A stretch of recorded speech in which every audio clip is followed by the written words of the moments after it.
In this part, we are going to learn some important points of biotechnology and its application.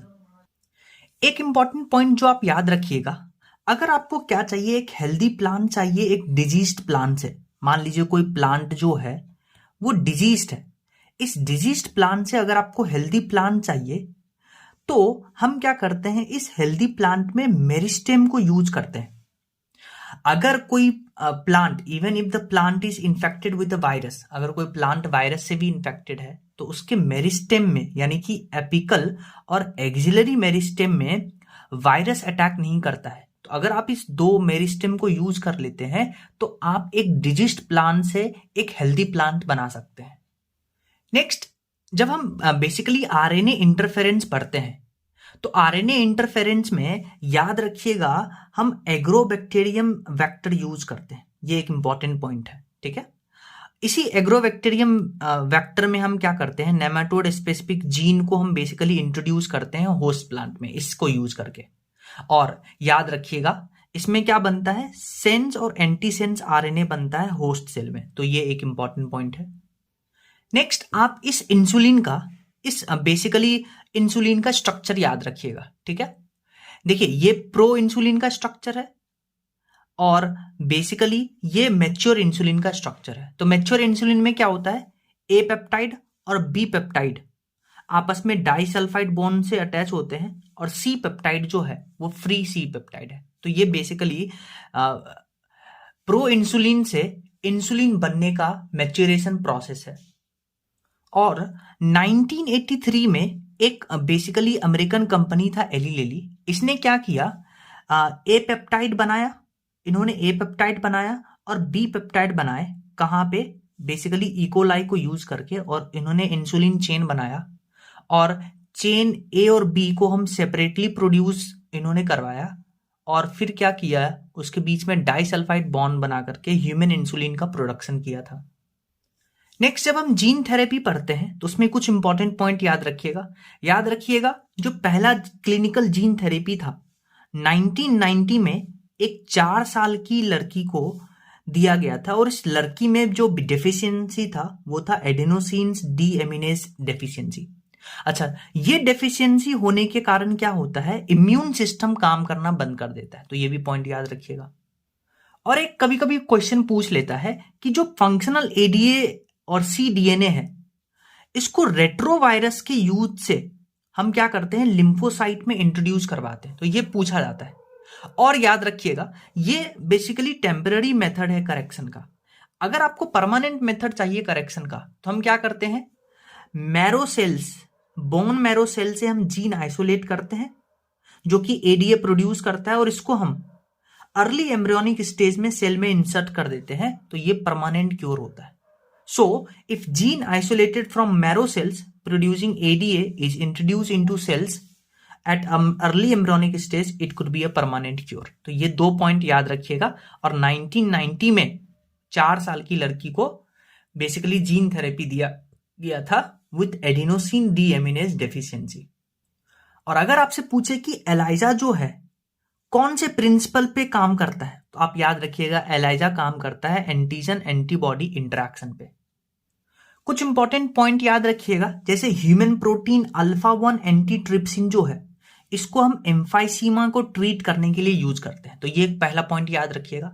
और एक point याद रखिएगा कि जैसे हमने अल्फा 1 एंटीट्रिप्सिन को यूज किया एम्फाइसीमा को ट्रीट करने के लिए, इसी तरह से हम फिनाइल कीटोन्यूरिया और सिस्टिक फाइब्रोसिस को भी ठीक कर सकते हैं।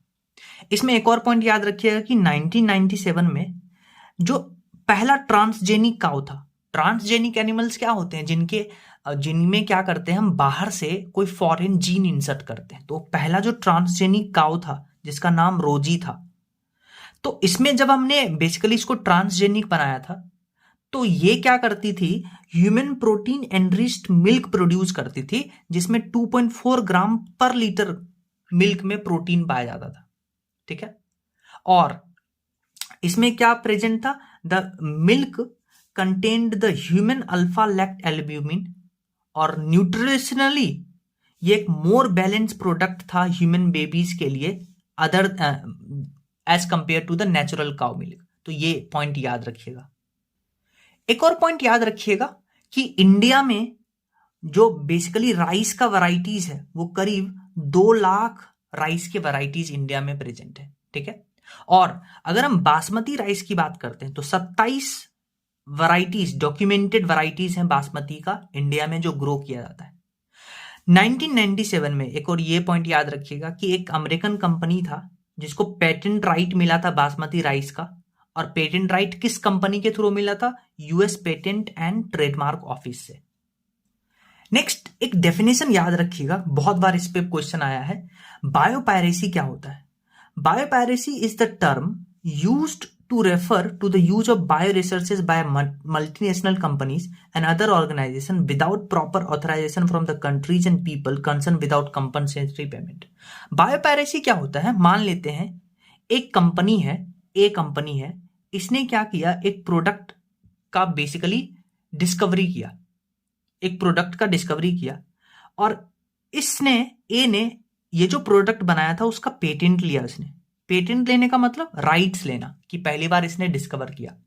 अब क्या होता है, बहुत बार मल्टीनेशनल कंपनीज या कोई और ऑर्गेनाइजेशन इसी प्रोडक्ट को यूज करती है विदाउट इस कंपनी से कंसर्न हुए, विदाउट इस कंपनी को बताए हुए, जो कंपनी इस प्रोडक्ट का बेसिकली मैन्युफैक्चरर थी, डिस्कवरर थी, तो इसको बुलाते हैं बायोपायरेसी।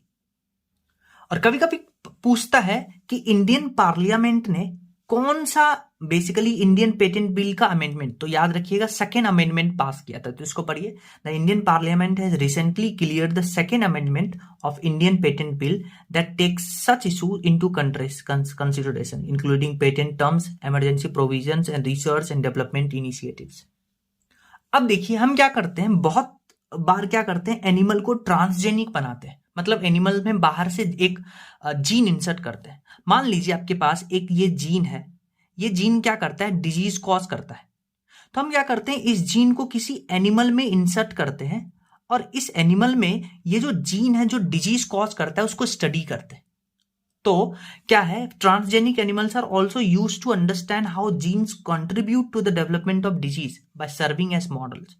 और ह्यूमन डिजीज के लिए कौन से हम ट्रांसजेनिक एनिमल को यूज करते हैं, कौन कौन से ह्यूमन डिजीज के लिए, जैसे कैंसर के लिए यूज करते हैं cystic fibrosis, rheumatoid arthritis and Alzheimer's disease के लिए इसको फॉलो करते हैं। नेक्स्ट हम बायोटेक्नोलॉजी इन एप्लीकेशन में एक और इंपॉर्टेंट पॉइंट पढ़ते हैं, उससे पहले उसके पीछे का कॉन्सेप्ट सीखिए। आपको पता है जो बेसिकली बीटी कॉटन होते हैं, इस बीटी कॉटन बेसिकली कॉटन में बहुत सारे इंसेक्ट इसको हार्म पहुंचाते हैं, तो इसलिए हम कॉटन का एक वैरायटी बनाते हैं बीटी कॉटन। एक्चुअली क्या करते हैं, एक बेसिकली बैक्टीरिया होता है बेसिलस थ्यूरिंजिएंसिस। बेसिलस थ्यूरिंजिएंसिस जब ग्रो करता है तो उसके लाइफ साइकिल में क्या होता है, एक स्टेज आता है जहां पे ये क्या करता है, एक प्रोटीन क्रिस्टल का फॉर्मेशन करता है, ठीक है। और ये प्रोटीन क्रिस्टल जो है ये टॉक्सिक इंसेक्टिसाइडल प्रोटीन की तरह काम करता है, ठीक है। और ये जो टॉक्सिक इंसेक्टिसाइडल प्रोटीन है, जब इंसेक्ट बेसिकली इस बेसिलस थ्यूरिंजिएंसिस को खाता है, इस टॉक्सिक प्रोटीन को खाता है, तो ये इंसेक्ट के मिडगट में जाकर के ये प्रोटीन इंसेक्ट के मिडगट में जाकर के वहां इसको अल्कलाइन पीएच मिलता है। पहले ये इनएक्टिव फॉर्म में रहता है, और जैसे ही मिडगट में जाता है तो वहां इसको अल्कलाइन पीएच मिलता है, और ये बीटी टॉक्सिन एक्टिवेट हो जाता है। और जैसे ही एक्टिवेट होता है तो जो इंसेक्ट का मिडगट है, तो उसमें जो एपिथेलियम सेल है उसको उसके सरफेस पे बाइंड करता है, उसमें पोर्स क्रिएट करता है, और वहां जो एपिथेलियम सेल है उसमें सोइलिंग आती है, और इस एपिथेलियम सेल बस्ट कर जाता है और इंसेक्ट मर जाता है। तो हमने क्या किया, इस बेसिलस थ्यूरिंजिएंसिस से ये जो बीटी टॉक्सिन था इसको हमने कॉटन में डाल दिया, ठीक है। अब ये जो बीटी टॉक्सिन जो बेसिलस थ्यूरिंजिएंसिस से आता है, डिफरेंट कैटेगरी का ये आता है, अलग अलग कैटेगरी का ये बीटी टॉक्सिन आता है, ठीक है। तो हम क्या करते हैं, इसका जो जीन है, बीटी टॉक्सिन का जीन है, एज ए पेस्ट रेजिस्टेंस में यूज करते हैं।